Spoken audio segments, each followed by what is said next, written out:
السلام علیکم، میں ہوں رابع رحمان JN نیوز کے ساتھ۔ بہاولپور سے جام نذیر احمد کی رپورٹ شامل کرتے ہیں۔ بہاولپور میں بدنام زمانہ شیرا گینگ کا منشیات فروش ظفر کے بین الاضلاعی منشیات فروشوں سے رابطوں اور کالجز یونیورسٹیوں میں منشیات کی سپلائی کا انکشاف۔ ایک رکن جیل میں ہونے کے باوجود مکروہ دھندہ بدستور عروج پر، نوجوان نسل تباہ و برباد ہونے لگی۔ IG پنجاب، RPO بہاولپور اور DPO بہاولپور سے کارروائی کا مطالبہ۔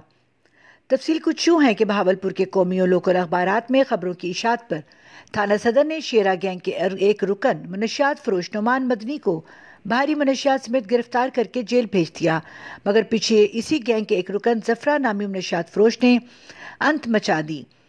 سرعام منشیات کی دھڑلے سے فروخت میں مصروف ہے، جبکہ بین الاضلاعی منشیات فروشوں کے رابطوں اور کالجز یونیورسٹیوں میں منشیات کی سپلائی کا بھی انکشاف ہوا۔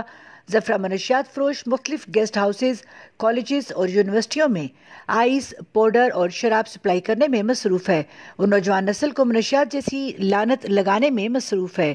اگر اس کے موبائل کا ڈیٹا لیا جائے تو اہم انکشافات بھی ہو سکتے ہیں۔ بہاولپور کے عوامی اور سماجی حلقوں نے معاشرے کے ناسوروں کے خلاف فوری کارروائی کا مطالبہ کیا ہے۔